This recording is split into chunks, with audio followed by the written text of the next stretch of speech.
देखिए, ये तो आप जानते ही हैं कि हमें हाल ही में भारत और अफगानिस्तान के बीच एक शानदार टी20 सीरीज देखने को मिली। खासकर इस सीरीज का जो आखिरी मैच था उसने हर किसी का दिल मोह लिया। लेकिन इस सीरीज के शुरू होने से पहले इसी सीरीज के लिए जब टीम का अनाउंसमेंट होता है तो कई लोग इस बात से काफी दुखी हो जाते हैं कि टीम में केएल राहुल का नाम शामिल नहीं होता है। बहुत से लोग इस टीम से एग्री भी कर रहे होते हैं और इस बात को समझ पा रहे होते हैं कि आखिर क्यों यहां पे केएल राहुल का नाम शामिल नहीं है। देखिए, अगर हम इसके पीछे की वजह के बारे में सोचें तो कुछ ही रीजन सामने आते हैं, जैसे कि केएल राहुल ने पिछले कुछ वक्त में जिस तरीके से टी20 फॉर्मेट में परफॉर्म किया था, जिस तरीके से उनके खेलने का तरीका टी20 में पूरे तरीके से बदल गया था, उनकी स्ट्राइक रेट जिस तरीके से मैच दर मैच नीचे आने लगी थी, बहुत लोगों का उन पर से टी20 फॉर्मेट के अंदर भरोसा उठ गया था। लेकिन एक लंबे गैप के बाद जब केएल राहुल ओडीआई फॉर्मेट में वापसी करते हैं, टेस्ट क्रिकेट में वापसी करते हैं, एक अच्छी खासी पारी खेल के दिखाते हैं, इवन ओडीआई वर्ल्ड कप 2023 में वापस से अपनी हिटिंग कैपेबिलिटीज को भी शो करते हैं, तो ये जो भरोसा कुछ वक्त पहले खत्म हो चुका था, लोगों का ये भरोसा वापस से उन पे बढ़ने लगता है। पर फिर भी बहुत लोग इस संकोच में रहते हैं, क्या अब भी केएल राहुल टी20 फॉर्मेट में जगह डिजर्व करते हैं? क्योंकि टी20 में ऐसे बहुत से यंगस्टर्स आ चुके हैं जो उनकी जगह ले सकते हैं, जो अच्छी खासी हिटिंग कर लेते हैं, अपनी मर्जी पे चौके छक्के लगा लेते हैं। क्या अब भी ये काबिलियत उसी लेवल की केएल राहुल के अंदर बची है? तो मोस्ट ऑफ द लोगों का जो जवाब था वो इस सवाल के बदले ना में आया था। तो क्या हम मान लें कि जो केएल राहुल हैं वो आने वाले वक्त में टी20 फॉर्मेट की किसी भी सीरीज में नहीं दिखेंगे, या फिर हम कहें क्या वो हमें टी20 वर्ल्ड कप में भी नहीं दिखेंगे? तो ये मान लेना थोड़ा सा जल्दबाजी होगी, क्योंकि हमें नहीं भूलना चाहिए कि कुछ ही वक्त के अंदर आने वाली है इंडियन प्रीमियर लीग उर्फ आईपीएल। और हमने अक्सर देखा है कि आईपीएल के बाद जब वर्ल्ड कप होने जा रहा होता है, वर्ल्ड कप के लिए जब टीम अनाउंस होने जा रही होती है, तो जो सिलेक्टर्स होते हैं वो बहुत से प्लेयरों से इन्फ्लुएंस हो जाते हैं जिन्होंने आईपीएल में अच्छा परफॉर्म करा था।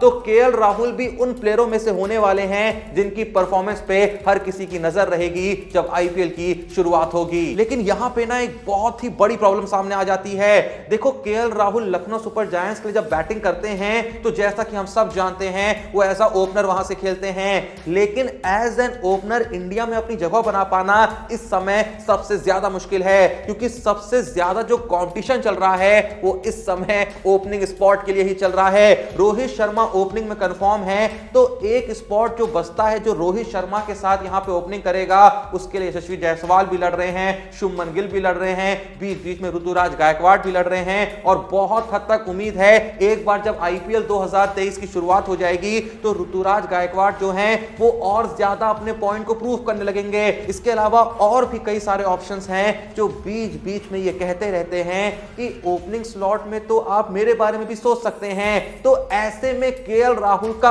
ओपनिंग स्लॉट में अपनी जगह बना पाना, जायसवाल और गिल से पहले खुद को प्रूव कर पाना थोड़ा सा मुश्किल दिखाई पड़ता है, क्योंकि पिछले टी20 वर्ल्ड कप में जब रोहित शर्मा के साथ केएल राहुल आए थे तो जितना खराब रोहित शर्मा ने वहां परफॉर्म करा था उससे भी कई ज्यादा खराब यहां पे केएल राहुल ने भी परफॉर्म करा था। लेकिन अब रोहित शर्मा ने प्रूव कर दिया है कि वो किस लेवल की हिटिंग कर सकते हैं, पर उस तरीके की हिटिंग वाला जो खेल है वो अभी तक केएल राहुल को प्रूव करना बाकी है। ऐसे में केएल राहुल के पास एक ही चांस बचता है कि जब आईपीएल की शुरुआत हो तो वो ओपनिंग में नहीं बल्कि मिडिल ऑर्डर में खेलें, क्योंकि इंडिया जो है वो कहीं ना कहीं मिडिल ऑर्डर में अपने विकेट कीपर बैट्समैन की तलाश कर रहा है। तो अगर केएल राहुल को टी20 वर्ल्ड कप में अपनी जगह बनानी है तो उन्हें मिडिल ऑर्डर में आना होगा, वहां आके अपनी मर्जी से चौके छक्के लगा के दिखाना होगा, जिससे उनका पॉइंट प्रूव होगा और आने वाले समय में उनके बारे में टी20 वर्ल्ड कप को लेकर सोचा जाएगा।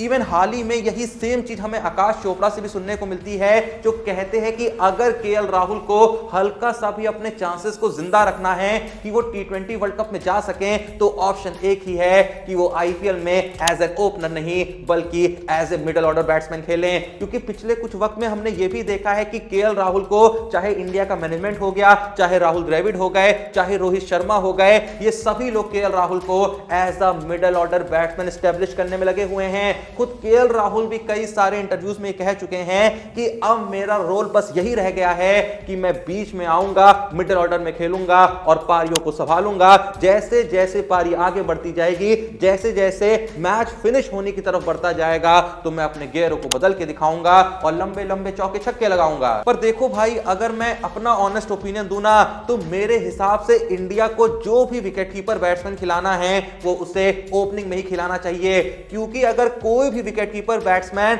मिडिल ऑर्डर में इंडिया के स्क्वाड में आता है तो कहीं ना कहीं वो रिंकू सिंह की जगह खा जाएगा। देखो, चौथे नंबर पे केएल राहुल खेल ही नहीं सकते हैं, क्योंकि चौथा नंबर पूरे तरीके से फिक्स है सूर्य कुमार यादव का। फर्स्ट डाउन खेल नहीं सकते हैं, वो फिक्स है विराट कोहली का। ओपनिंग में खेल नहीं सकते हैं, क्योंकि जैसा मैंने कहा वहां रोहित शर्मा तो हैं ही हैं, और उनके साथ में या तो गिल होंगे या जायसवाल होंगे या फिर कोई और होगा। केएल राहुल का होना बहुत ज्यादा मुश्किल है। मैं चाहता हूं कि अगर केएल राहुल खेले तो ओपनिंग में ही खेलें, पर मुझे लगता है कि केएल राहुल से पहले ईशान किशन, गिल या जायसवाल के बारे में ही सोचा जाएगा। देखो, यहां पे भी मेरी प्रेफरेंस रहेगी कि रोहित शर्मा के साथ ईशान किशन उतरे, जो विकेट कीपिंग भी कर सकते हैं और बैटिंग में लंबे लंबे शॉट्स भी खेल सकते हैं। पर फिलहाल बीसीसीआई और ईशान किशन के बीच जो एक कंट्रोवर्सी चल रही है, जो भसड़ चल रही है, जिसको लेके कोई भी ऑफिशियल खबर तो नहीं आई है, लेकिन सबको पता है कुछ तो नाटक हो रहा है, वरना अभी तक ईशान किशन किसी ना किसी सीरीज में चले गए होते।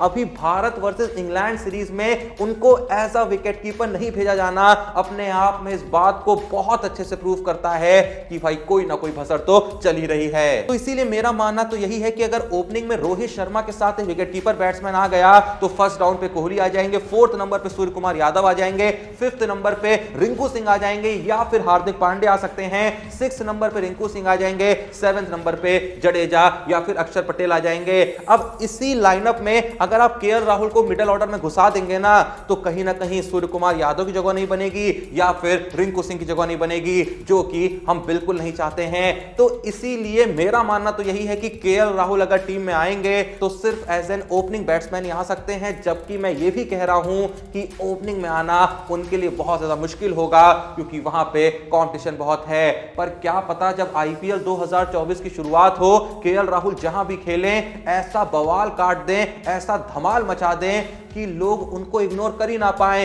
क्या पता केएल राहुल उस पुराने रौद्र रूप में आ जाएं, जब वो खड़े खड़े 13-14 बॉल में 50 मार देते थे, जब वो खड़े खड़े यूं चुटकियों में 100 लगा देते थे। अगर वही रौद्र रूप हमें केएल राहुल का आईपीएल 2024 में देखने को मिल गया तो दुनिया की कोई भी ताकत केएल राहुल को इंडियन स्क्वाड में जाने से नहीं रोक सकती। खैर, जो भी ये वीडियो देख रहा है, आप लोग को क्या लगता है, क्या केएल राहुल की अब भी टी20 वर्ल्ड कप में जगह बन सकती है? और अगर बन सकती है तो क्या एज एन ओपनर बनेगी या फिर as a middle order batsman बनेगी? और अगर वो मिडिल ऑर्डर में खेलेंगे तो क्या रिंकू सिंह की जगह बन पाएगी? बन पाएगी तो कैसे बन पाएगी? क्या फिर सूर्य कुमार यादव को हमें ड्रॉप करना पड़ेगा? तो जो भी आपका यहां पे कॉम्बिनेशन दिमाग में चल रहा है, जो भी वीडियो देख रहा है, कमेंट बॉक्स में जरूर बताइएगा। वीडियो पसंद आई लाइक करिएगा, चैनल को सब्सक्राइब करिएगा। मिलते हैं नेक्स्ट वीडियो में, तब तक के लिए जय हिंद, धन्यवाद।